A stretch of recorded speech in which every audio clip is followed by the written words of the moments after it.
Hello and happy Friday, everybody. Welcome to my Financial Friday weekly update. Thank you for joining me this week. Super excited to bring you this topic. We are going to be talking about house hacks. Now, my topic officially, my headline says how to have a $700 a month house payment. I'll show you how to do that. But the truth is, this is really about creating hacks, creating ways to shortcut the process and give you some different ways of thinking outside the box. So let's start first of all with defining the word. What the heck is a hack, John? Well, I've got a definition here of a hack that I'm going to bring up on the screen on kind of what does a hack mean? So Anna, can we bring that up for me?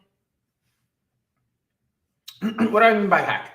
It's to apply a trick, shortcut, skill, or novelty method to something to increase productivity, efficiency, and ease. What in the world does that mean? Essentially, it means, look, there are different ways to skin a cat. There's multiple ways for you to go about buying a home. And everybody thinks, okay, I'm going to get a 30-year fixed rate mortgage. I'm going to put 20% down or 3.5% down, and I just got to make my payment. And the only way to get a lower payment is to put a bigger down payment to buy a less expensive home or, rent and just have a lower payment. And so that's really important for me to get across. Is my goal right now is really to explain to you what's going on in the market that's causing us to need hacks. And it's affordability. We have a huge issue right now with affordability in the housing industry. There are issues with interest rates obviously being high, house prices are high, and it's creating problems where people are saying, John, I want to be a homeowner, but I can't. I can't be a homeowner because I can't afford the monthly payment. My rent is $2,500 a month, and to buy this house, it's going to be $3,500 a month, and I just can't make it work. Now, there's lots of different ways to look at this, and that's really what I want to explore today, is a real high-level look at multiple ways in which you can house hack. And then based on the feedback that I get from people and which ones you want to learn more about, so make sure to post in comments which ones you like that you want to learn more about. I'm going to devote future Financial Fridays into really diving deep into some or all of these house hacks in much deeper fashion. So let's start out by talking about hacks for affordability. Now, what I mean by a hack for affordability, it's about how can I afford to make the monthly payment on this home? We are all struggling with inflation. We're all struggling with the increase in housing prices, the increase in interest rates, and every bit of our money is being pulled in 400 different directions. So how do we do this? Well, that's where we start looking at some hacks for affordability. So the first thing I'll tell you is sometimes it's about having a cosigner. Now, this is interesting because you're going to say, John, a cosigner simply helps to have qualification, that your cosigner is going to help you to qualify for the mortgage, but most cosigners aren't going to help you to afford the mortgage because they're not going to help you with the monthly payment. No, but it brings to mind the hack is really about going and getting another job. Now, you're saying, John, I already work 40 hours a week. I can't afford to I don't have the time to get another job. You know what? There's things you can do in short amounts of time. It could be simply an Uber. You spend 4 hours every Saturday driving for Uber or delivering pizzas on a Friday night or something. The truth is, if you want something bad enough, you've got to be willing to do what it takes to get yourself there. And so sometimes for a short period of time, especially in this environment, with interest rates being so high, the expectation is interest rates are going to come back down over the next year to year and a half, and you can refinance to lower your interest rate and to lower your monthly payment. The problem is I can't count the income from a second job. And so a cosigner is going to be critical to help you qualify. I can count income on a second job if you have a 2-year history. But if you go out and get a second job today, I can't count that income. Cosigners also help with a few of the other hacks that I'm going to talk about, where maybe I can't count the income, that you can bring the money in. You can have a $700 a month house payment based upon some of these hacks. The problem is, in some cases, I can count that income. In other cases, I cannot. So a cosigner is kind of where I want to start, which is cosigners help you to afford the mortgage from a lender's perspective, but you've got to figure out, how am I going to make the monthly payment? Now, this is a really big one. multifamily homes. Now, John, what's a multifamily home? It is a property that is a single, not single, it's a duplex, it's a triplex, or it's a fourplex. So a 2, 3, or 4 unit property. And so I want you to think about this and say, hey, if I'm going to buy, let's call it a $500,000 home, and you're going to put a small down payment, and you're going to have a payment of $3,500 a month. You say, John, I can't afford $3,500 a month. Okay, then I suggest you go buy $1 million fourplex. What the heck are you talking about? I can't afford $1 million fourplex. If I can't afford to pay $3,500 a month for a single family home, how in the world am I going to afford to pay $1 million for a fourplex? By the way, it shouldn't take you $1 million to buy a fourplex. But here's why. Because you can collect rental income from each of the other units. So your payment is now $7,000 a month. But because remember, you bought that fourplex, it's $1 million. And I'll tell you in a minute about down payment because it's super cool how this hack works. You can buy $1 million fourplex. You only need 3.5% down payment. How do I do that, John? Because 4-unit properties have higher loan limits than single family residences. So you can put a small down payment on a multi-unit property and it's tiered. So single family is a limit here, duplexes, triplexes, and 4-unit properties are the highest. So you can buy a 4-unit property, put a small down payment. Now, counties matter, so you got to think about what county we're in. I'm not going to get that deep into it today. But now you've got a $7,000 mortgage payment. Again, John, where's the hack? I'm spending $7,000 and I couldn't afford $3,500. No, but guess what?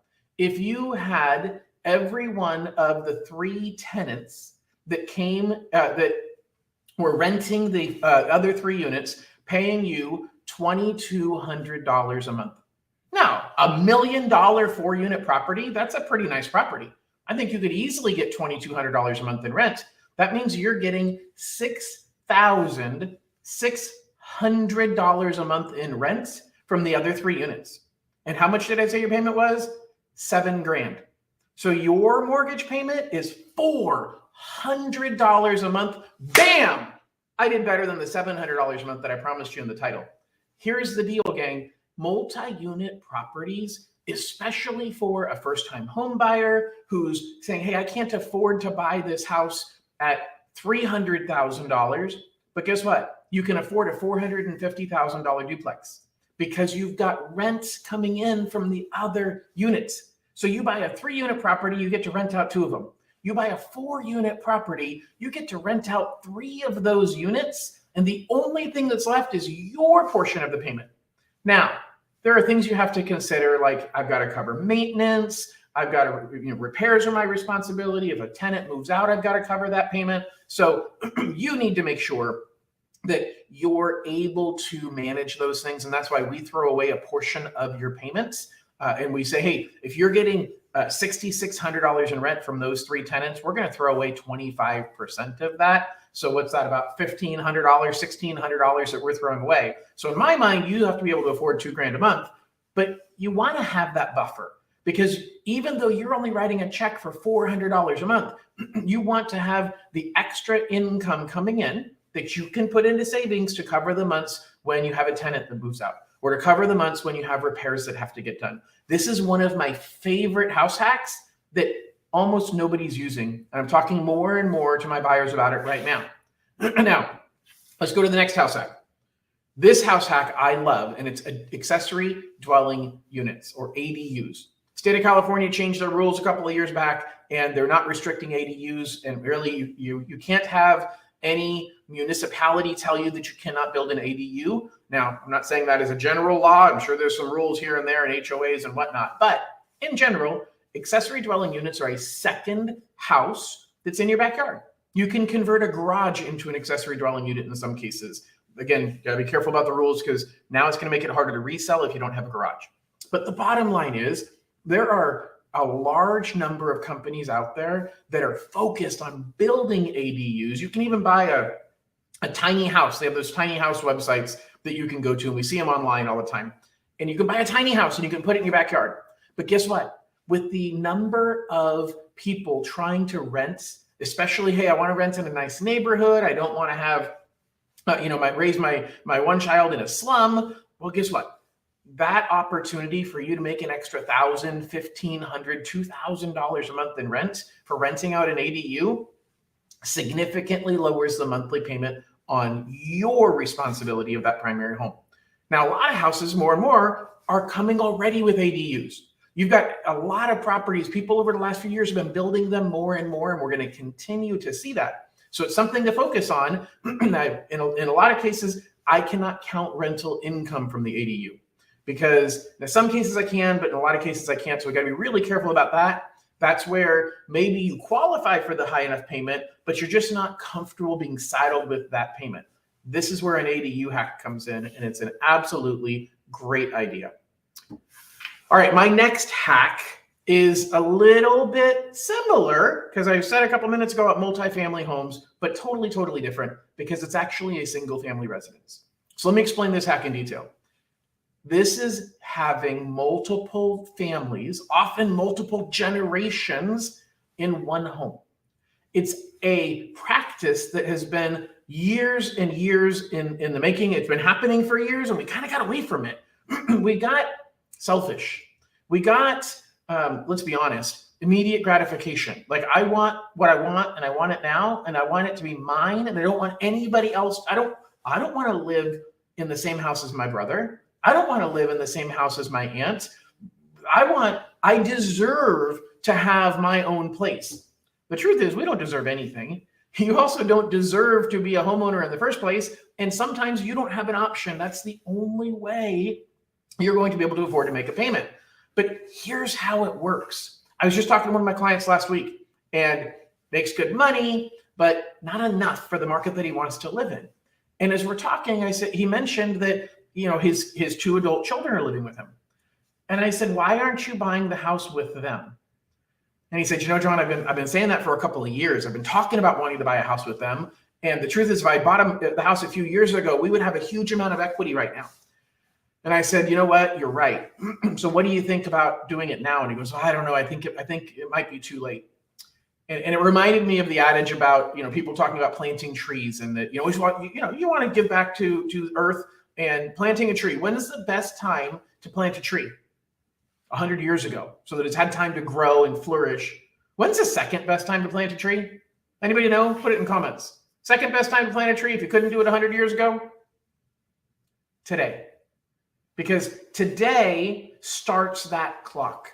And that's what I said to that client. I said, look, if you have a time machine, go for it. Go back in time. But if you don't have a time machine, and I don't have one, then today is the day that you need. Jennifer Maida said the same thing. Hey, Jen. Jen, you're supposed to be working. Jen works for me. Can't believe you're on Facebook right now. I'm just kidding. So the fact is that today is the best day to start. You can't go back in time. So here's how it works. There's really 2 paths that I see. First of all, obviously, you're getting multiple families together. So you're buying a nice big house. You got, one family that gets the master bedroom. Jen says she's multitasking. Okay, Jen. So you got one family that gets the master bedroom. Maybe 2 of the families have kids, and the kids share a bedroom together. And then you've got a 3rd bedroom that the other couple lives in. And obviously you're sharing the kitchen, you're sharing the house. But what happens is, A, you're sharing the mortgage payments. So you've literally taken that payment and cut it in half. But B, you're sharing in the equity. You're sharing in the growth of the home value, and you're sharing in paying down the balance so that you're gaining more distance between what you owe and what the house is worth. And that's the money that becomes the seed money for the next purchase. So think about this. You get 2 families to buy into one house, and that house goes up by $100,000. That is not unrealistic over a few, again, you got time and market conditions, but easily in a 5 to 10 year time frame, you're easily $100,000 up, and in a lot of cases, it's quicker than that. So at that point in time, you can keep the home, and the person who keeps it just refinances and pulls out $50,000 to buy out the person who's leaving.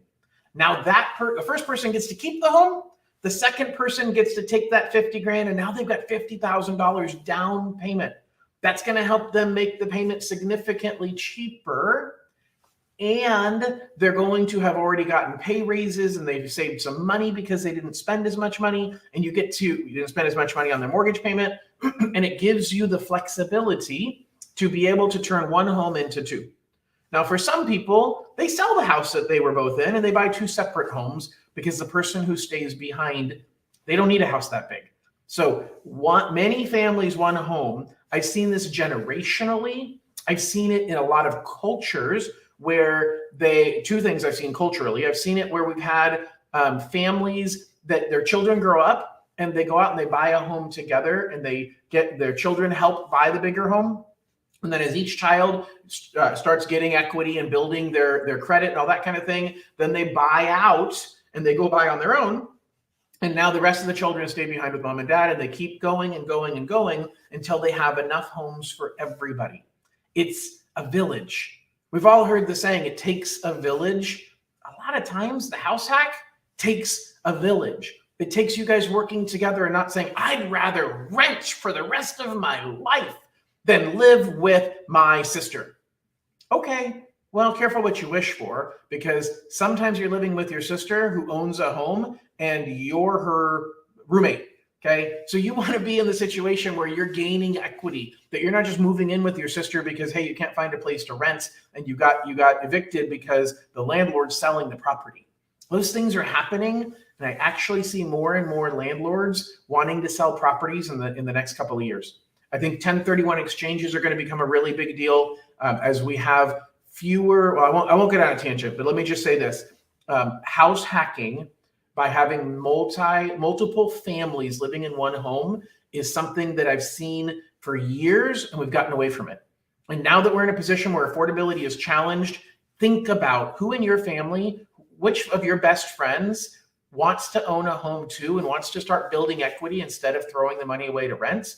And can you buy something big enough with them? And a lot of new home communities have multi-generational homes. The homes literally have two sets of kitchens and two master bedrooms, and you're living in one place. It's not a duplex. It's one home, but it's kind of got some separation to it. So there's a lot of ways to make this work, even and especially when you have ADUs. So if you buy a house with an ADU and you move in multiple families or multiple generations, it gives you a huge leg up in being able to really get into home ownership and make it affordable for everybody that's living there. So that one I really, really like. All right, let's keep going on my hacks. Roommates. So here's the deal. You buy a single family home. You have a 5-bedroom home and it's you and your wife. Guess what? You have your main bedroom. You have your office. You have 3 extra bedrooms that you're not using.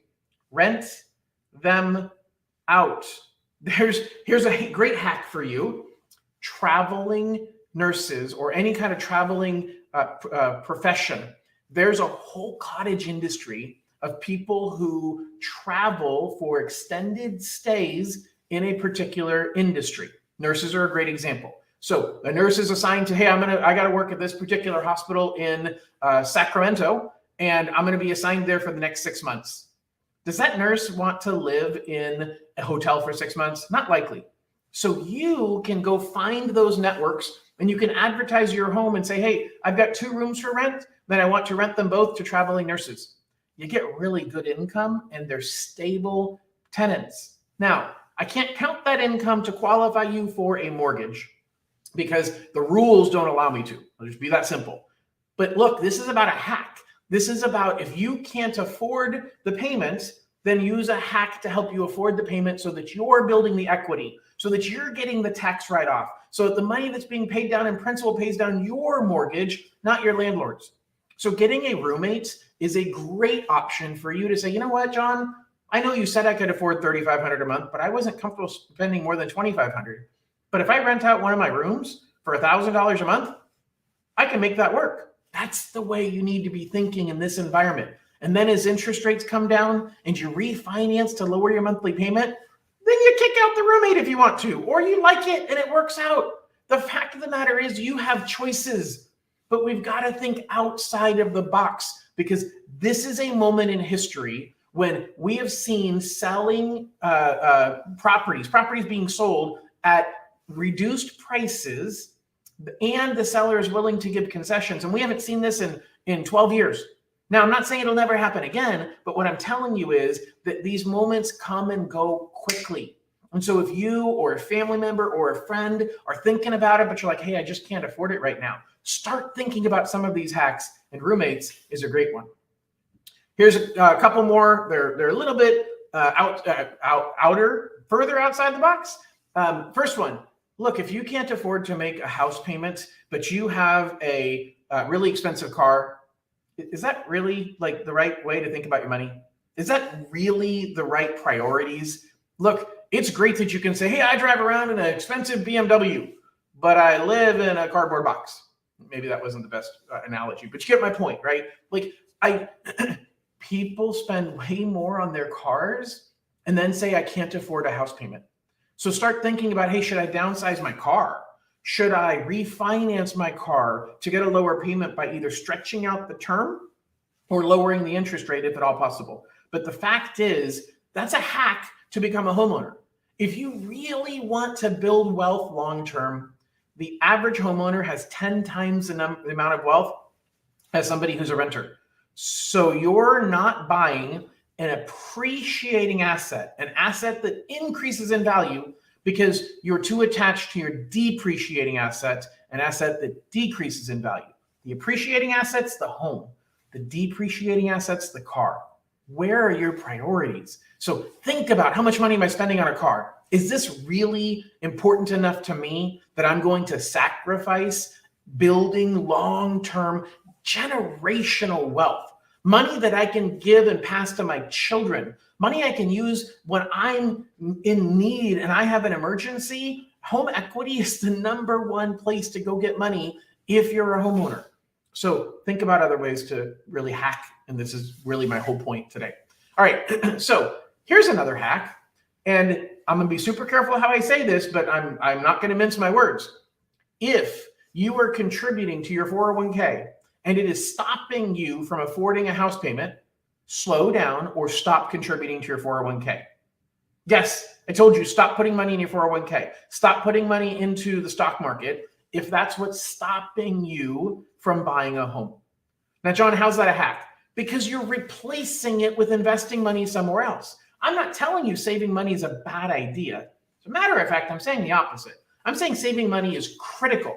But guess what? When you own a home, it gives you the best return on investment of any investment that I know of.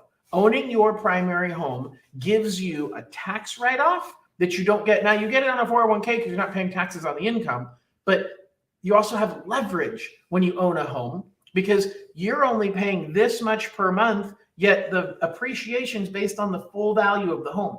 You put that same small amount of money in your 401k, and it's just that small amount that might go up by 5 or 6 or 10%. But when you buy a home, you're putting this much money in each month, and the 10% or 5% or 2% increase in appreciation and increase in value is based on the full value of the home. That's what's called leverage. I'm going to give you some super basic math on this. If you are contributing $1,000 a month into your 401k, that's great. Okay, you're putting $12,000 into your 401k a year, and if it doubled, you'd make $12,000 on that money. But instead, if you took that $1,000 a month and used it to buy a $500,000 home, because you're able to stop putting the money in the 401k and take that extra $1,000 a month and allow you to feel comfortable paying for a $500,000 home. And now that $500,000 home only goes up by, let's call it 5%. Okay, a 5% increase is an average amount of increase that we have seen. That 5% increase on $500,000 makes you $25,000.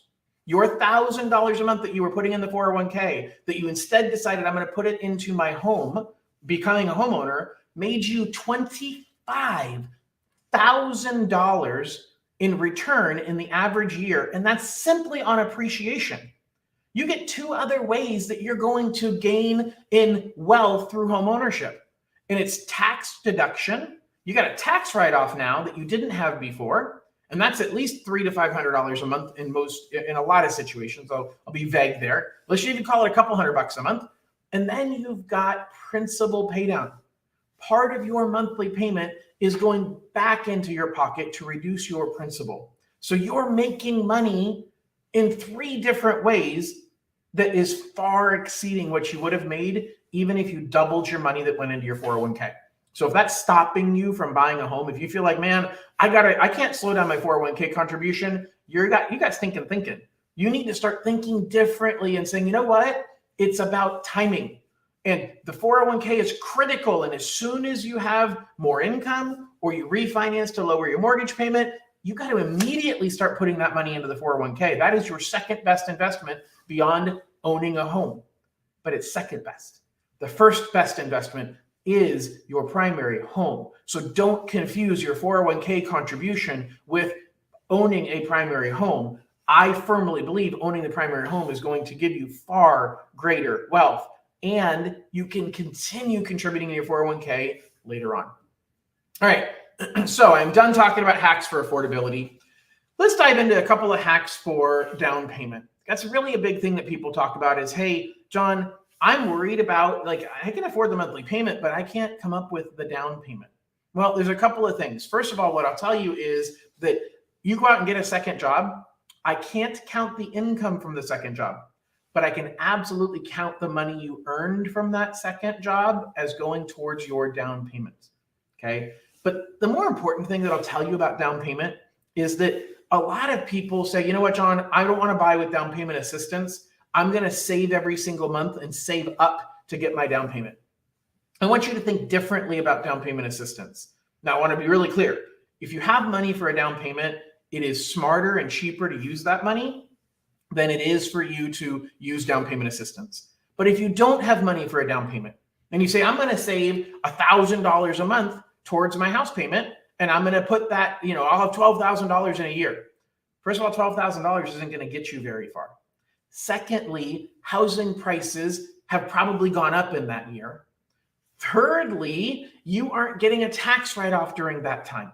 So my hack is down payment assistance is no different than you postponing and saving an extra $1,000 a month.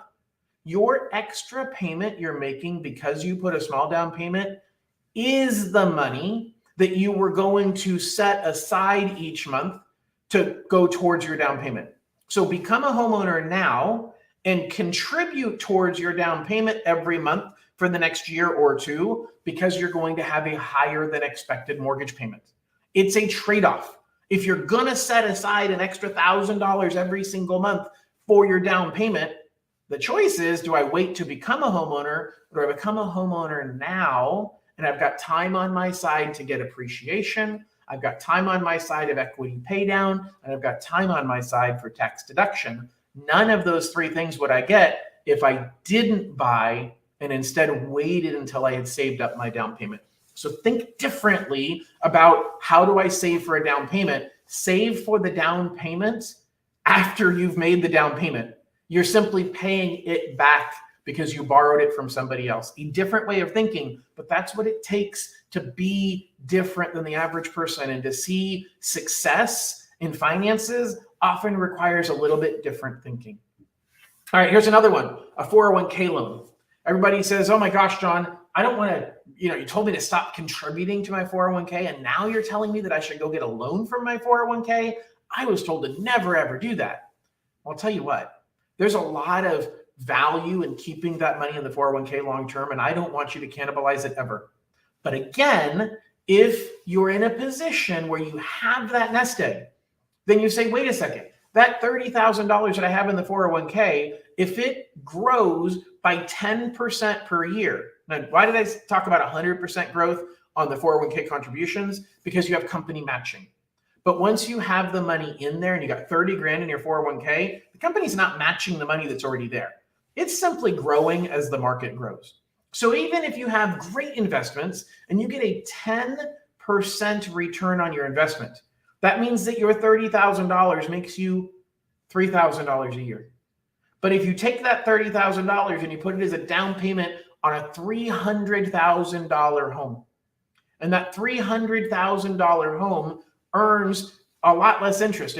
Even if it earns 2% interest, okay, or 2% not interest, appreciation, that $300,000 home, 2% of $300,000 is $6,000. 10% of the 30 grand that you would have left in the 401k was $3,000. So what's better, 2% or 10? 2. Because the 30 grand that was pulled out of the 401k that would have made you 10% or $3,000 allows you to have a $300,000 home that when it earns 2%, that's actually $6,000. It's double your return. And that's only from appreciation. Remember, becoming a homeowner also gives you the tax write-off. And it also gives you money that you're paying to yourself every month in principal pay down that becomes a forced savings plan. So don't be one of those people that says, I'm not going to buy because I don't have a down payment and I'm never going to use my 401k. I'm not telling you should use your 401k. I'm telling you it's stinking thinking if you follow a practice that says never. Okay. I'm not saying always, but I'm saying it's a hack.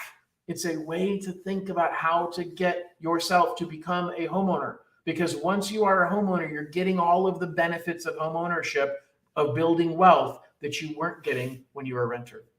All right. I said earlier about your car and, from a refinance your car. Well, here's the truth. Sell that extra car. Okay. You sell that extra car. You have money that you can use for a down payment and you have lower monthly payments because you don't pay for that car.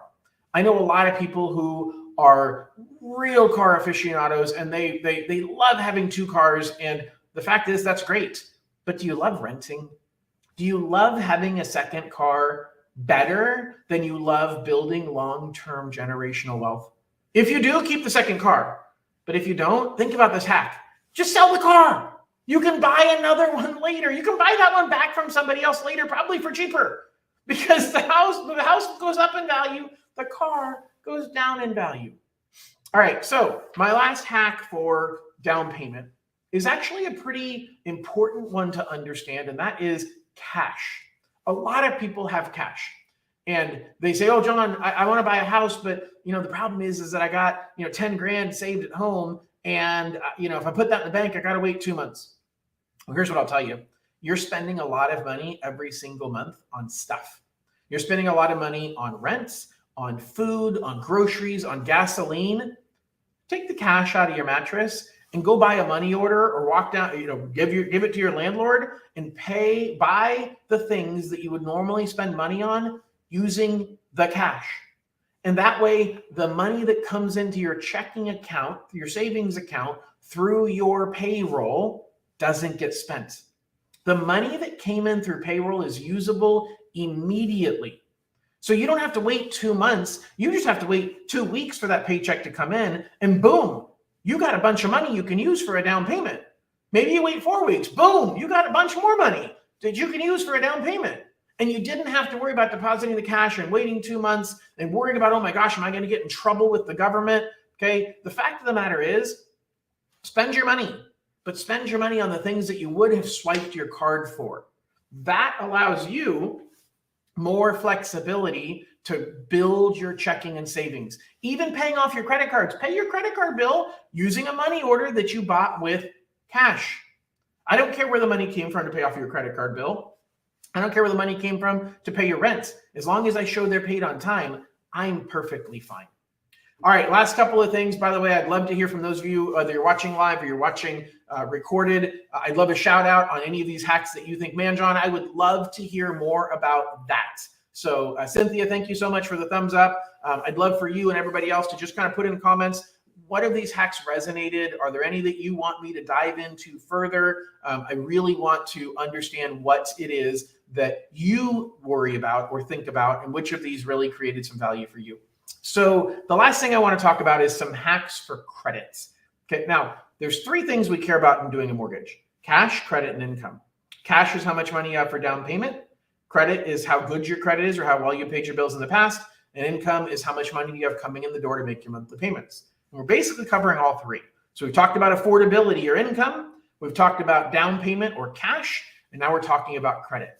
So two real quick hacks to use for credit. If you have a low credit score, one is an authorized user account.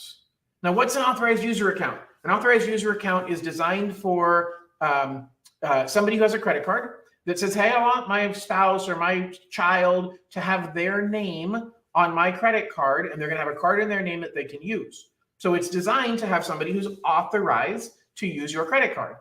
What it really does is it takes the history of that account and adds it to the authorized user's credit history. So if you've got somebody that has some bad credit, adding some good credits, and not just new credit. The problem with new credit is it's untested. But an authorized user account has all of the history that came from the original account owner is now automatically added to the new authorized user's credit history. I've seen it take people from having no credit score to having a 700 credit score. I've seen it take people from having a 580 credit score and making it 660. I've seen some pretty significant impact. So if you have someone who has low credit, don't just add them as a user to your account. Talk to me, but it's a hack that can help somebody who has low credit. Okay. Another hack I didn't actually put in my list, but another hack when it comes to credit is actually cosigners, and it never used to be true. But right now, Fannie Mae a year and a half ago said, hey, if you add so Fannie Mae requires at least a 620 credit score. And they basically said, if you have a cosigner that is at a high credit and you've got a borrower that's at a low credit, for the purpose of meeting the 620 credit score, we're going to average the two together.